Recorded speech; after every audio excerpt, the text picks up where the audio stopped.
We are going to go ahead and get started with our Insight class. We're going to talk about the Stratum Analyst Hub today and the concept of importing data into your Stratum application using the interface, the user interface. So let's talk about how do we do that with Stratum. We'll be talking about what is data import, um, what are some of the setup criteria. Looks like some of the data for this version at least will come from Excel, but we'll also talk about the next version of Stratum coming out or is out, 7.6, and that provides other formats as well. We'll go through the data import process and we'll take a look at how we can import a sales plan into our Stratum demo. And then we'll also take a look at master data import. That's also a very interesting concept of importing attributes into Stratum as well. And then obviously we'll be going through some demo steps to illustrate some of these concepts. And any questions you might have, feel free to use the chat feature and we'll get those answered for you as best we can.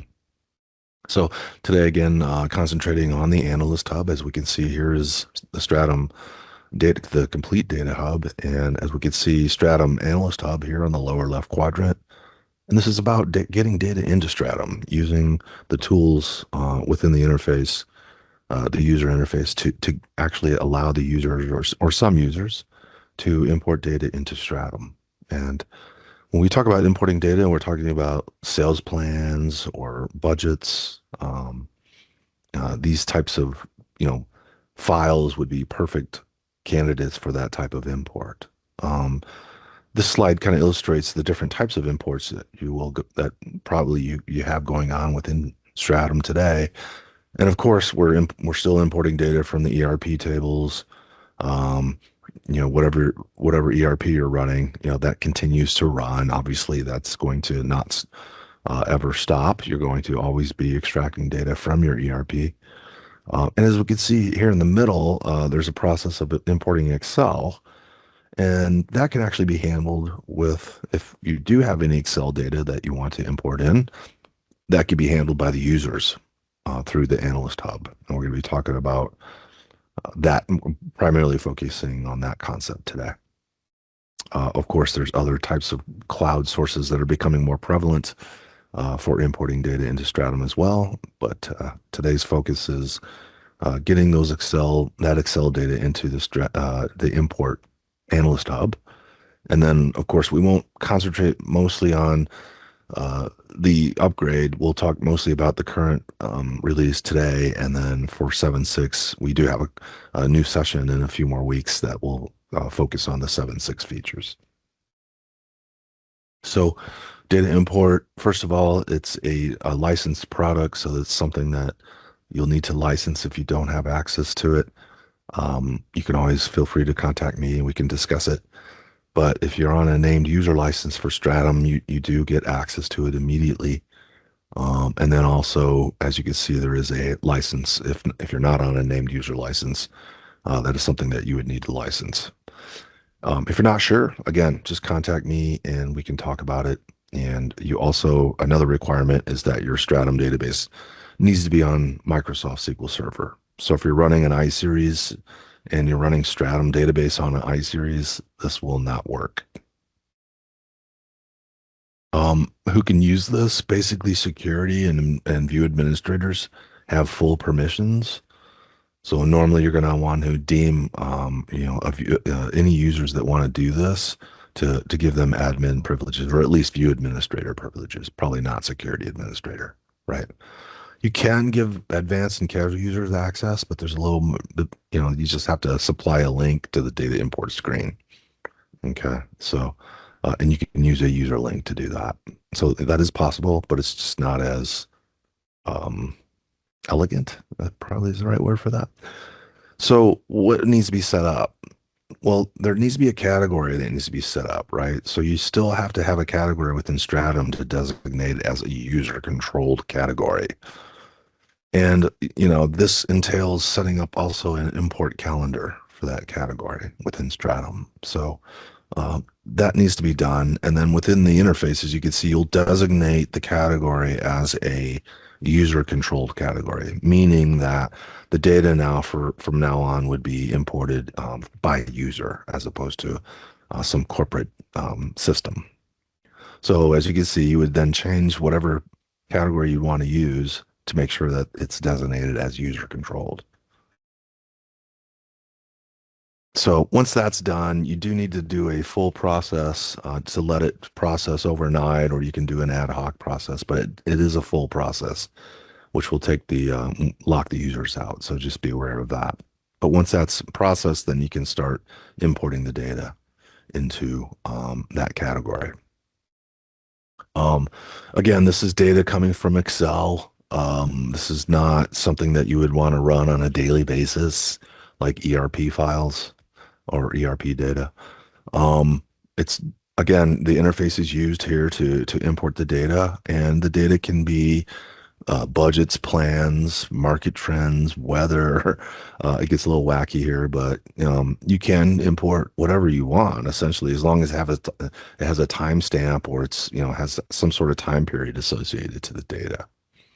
The nice thing about this is that you will, once it's imported, it runs immediately, and you're able to actually see it without waiting, overnight or with a long time period for you to see it. So essentially, it empowers your analyst, gives them the ability to import data that they have within their hands, right? Again, you don't want everyone doing this, but just the folks out there that you would deem appropriate for that. Okay, and there is a mapping exercise if you do go in and use this tool, and I'll show you this in the demo. How would you map this in? And then what dimensions and measures would you map them into? The format will look a little bit like this, where you've got a file. It's a very flat in nature, an Excel file. I've got region, sold to, product brand, SKU, and then I've got my plan data going across in a horizontal fashion, as you can see with my dates on the top there. So that's one way, again, how you would get plan data into Stratum. That would be one example. There's another example for a transaction-based file where the data is more it's instead of horizontal, it's vertical, and you would have a record with a timestamp associated to it, and it would look like this. So horizontal or vertical in nature, as long as there's some sort of date that's associated to that record, we can run with that. So getting to the data import screen, depending on what version you're on, it would depend on where you'd go to get into it. But on the later versions, it's in the upper right-hand corner in the hamburger menu under Analyst Tools, Data Import, and that's how you would get to that. Once you're in the screen, it'll then show you all the past import jobs that have been processed, and then you can go ahead and define a new one by clicking on the New button. It'll then ask you to browse for the file that you want to import. You'll then use your interface, your Windows interface, to go ahead and grab the file from wherever that might be. There are some questions to answer before the data will import, such as, do you want to add or replace? What category are we putting it into? What does the data look like? Is it the time series format, or is it the time transactional format? And how many headers do you have in that file? And what row within those headers contains the actual transaction date? And lastly, what does the transaction date format look like?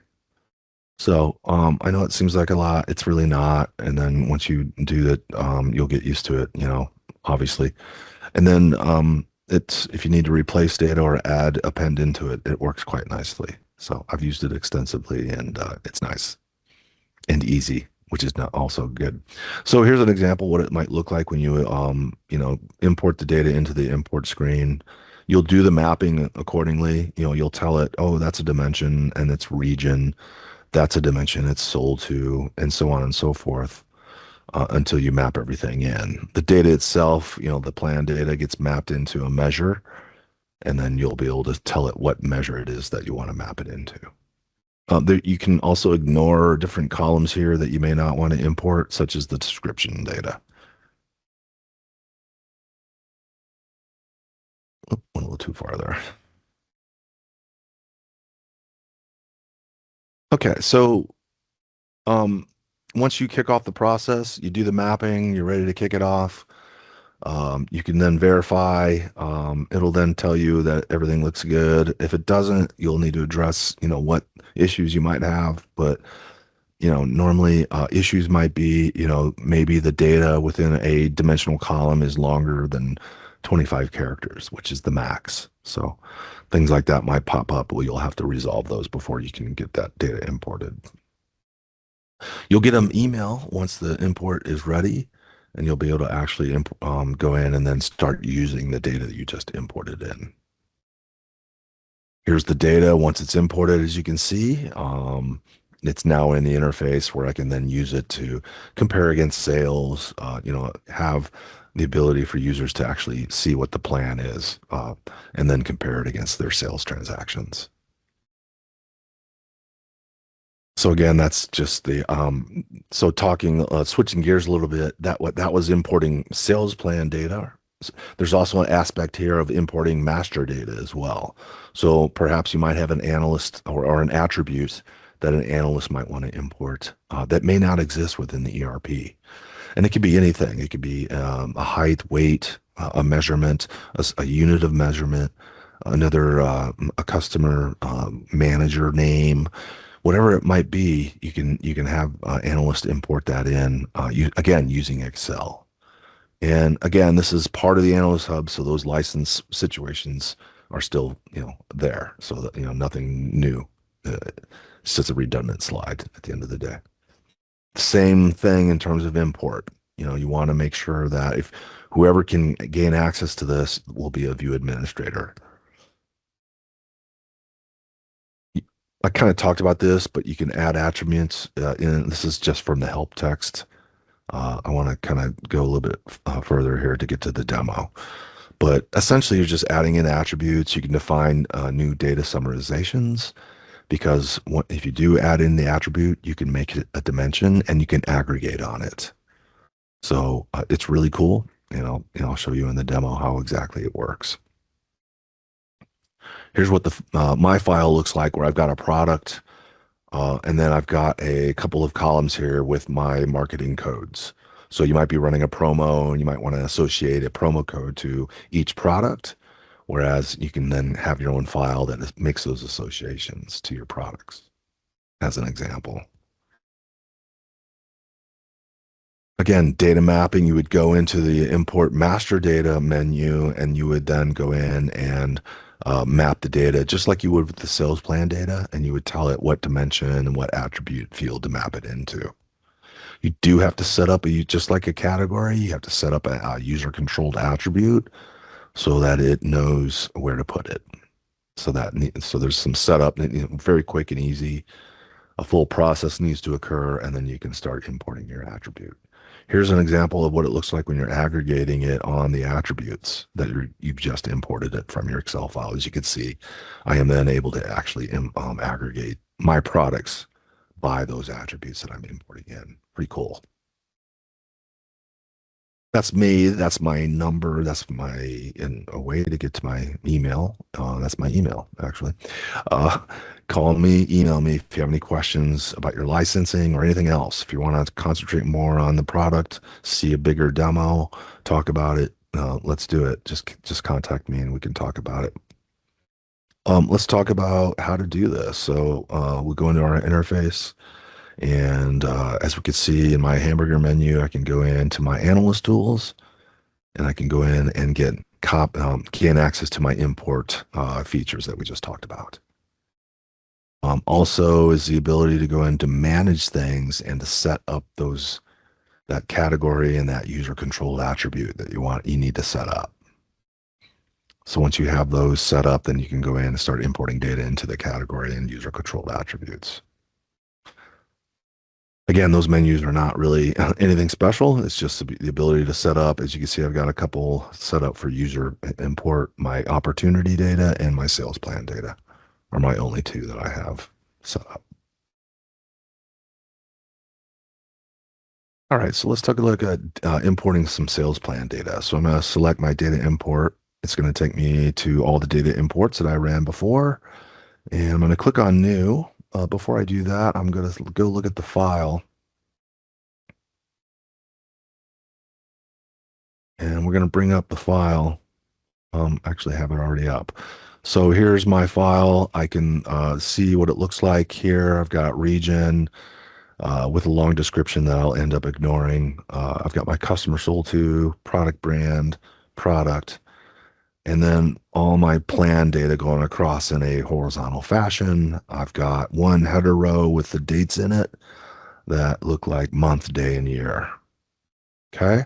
And it's got my sales plan data. And, obviously in Excel, you can do whatever you want here, change the numbers as needed, apply a factor, all kinds of stuff that you can do to, massage your numbers as needed within Excel. Okay. When you're ready to import the data, you can go ahead and kick off your import job. Going back to my interface, I can click on new, and then I can go grab that Excel file that we just looked at. So here I'm going to go ahead and take a look, grab it. It does need to be closed, as you can see. So let's go ahead and get that closed out. Okay, so now it's closed. Let's go ahead and grab it and then open it. So now the mapping exercise will occur. It's now reading the file and importing some of the data. But again, as we can see, we got some questions to answer first. Are we going to add or replace the data? I do have data in there already, so we're just going to go ahead and replace it. I'm going to put it into my sales plan category. My file looks like a time series because it's going across in a horizontal fashion. And I've got one header row, and it does contain the data, and the data looks like this. Actually, like that. Month, day, and year with 4-digit year. Let's run with that. We'll click OK. It'll then import the data in, and there you have it. So we can see that we've got some mapping to do. Okay, so what's my region? It's a dimension, and it is region. So I need to map all these to make sure that it knows how to import the data into Stratum. And again, I would just map these accordingly, ignoring my dimensional columns, and just making sure that I get everything mapped in accordingly here for my different dimensions that I have here. So that all gets done accordingly, as you can see, pretty easy to do. And once you do this and you start importing this over and over again, it will remember your mappings. So don't fear, you don't have to do this every single time. And then my data, that would be a measure, and that's going to go into my sales plan, my plan amount, sorry. So you'll do that for for every single one here, for all the different columns of the actual numerical data. And then you'll just map those in as measures. Okay. When you're done, you'll go ahead and kick it off. It'll then send you an email. It'll run the job. It'll show up obviously in the jobs menu. So if we get out of this, it'll go back here, and you'll actually see a new record here for your job, and then you can monitor it here. You will get an email, and once the job finishes, then you can go back into Stratum, and you can start looking at the data that you've just imported in. And it will look like this. And this is the actual data that I do have imported in from that file. Okay, and it was a full January through December, and we can see, go down to the grand total, and we can see it was 175, and you can, go ahead and try to, balance that against the Excel file you just imported in. But yeah, I mean, that was pretty simple. We were able to get this data in from Excel. And then once we start accruing sales data for that budgetary year, we can bring in our sales data, and we can start comparing and seeing how we did versus our plan. If I want to add in a calculation here, and then I can use one of the Stratum functions to do some sort of achievement percent, um, maybe a percent of change between those two measures, right? And then see what the percentages are.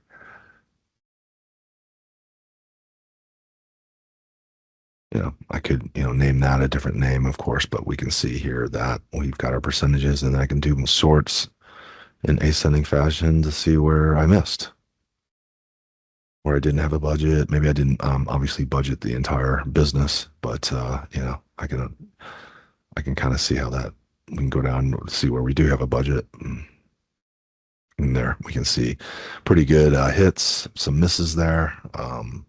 You can start doing your analysis, maybe put a conditional format on that column, and then you'll start, you know, visualizing areas where you've got massive, variance percents there. So, but yeah, I mean, importing that data in from Excel, you've got a column of data here that's, literally imported in from the Excel spreadsheet.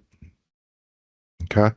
So that's just an example of how you would get plan data in or budgetary data into Stratum. Let's take a look at getting an attribute in. We also see I've got an attribute here for my group, my marketing code.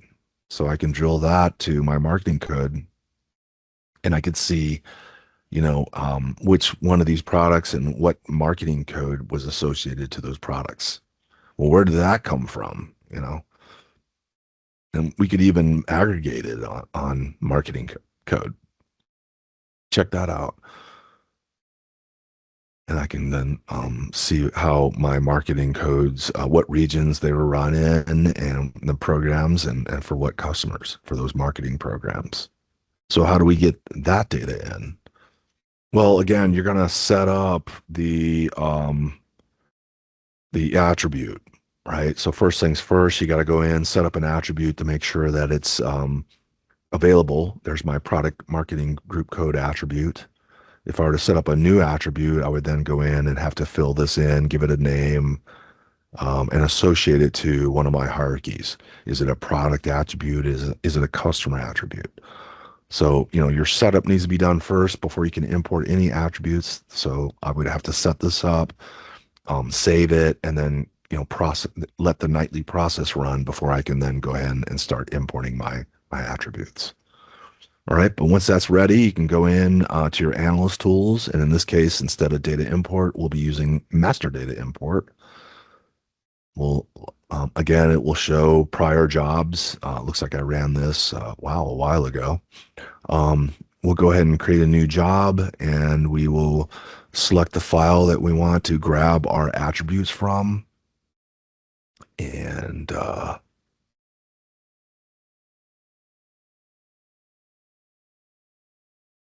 there we go. So I'm going to use my attribute import product file. That's in use as well because I have it open to kind of show you what it looks like. My products, and there's my code column that I can use. Again, you can ignore whatever column you want to ignore here, but you might have multiple columns of data, so don't worry, you can ignore them. With master data import, you don't need a timestamp because we're associating an attribute to a product, so there really is no concept of time needed. So no big deal there. So we're going to go ahead and use that file. Again, we need to close it. And I'll go ahead and get that closed. And then we'll reopen it. And now it's imported. Here's an example where it remembers my job of what I did before. And so I don't have to map it again. But again, the same rules apply here where I would map in the columns that I want to map to my dimension, which is product in this case, and then my attribute of the actual product marketing group code. So I would use my first column, but I can use the second one, and whatever one you want to use, and then you ignore the one that you would want to ignore. Again, you kick that off, you get an email, and then you can start using your data, your new attribute. And what's cool about this is that you can use it as long as you have any type of data. It doesn't really matter. As long as product's involved, you can aggregate it on it. Great, right? And that's why I was able to actually see it for my data that I imported from Excel. Guess what? I can aggregate on it because it had products in it. So it knows how to roll that up to those attributes. There was some data here from the plan that didn't have, that wasn't in my attribute file. And that's why we're seeing a question mark there. So you might see that pop up as well. Okay, but here we're able to aggregate on that marketing group code and see the plan data. And if I wanted to open up my sales data, doesn't matter. I can open up whatever data that I have associated to product that I can, open that up and have that and see it summarized by those codes. So really cool stuff there in terms of what you can do. It's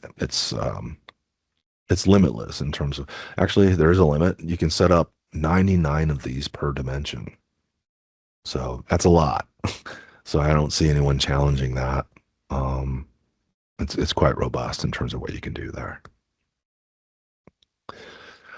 Okay, so and then on top of that, we've got a new version out. Here's the new version. What's new document, and we can see that there's going to be new choices for importing data from local data sources. So with the new 7.6, you can set up a cloud data import.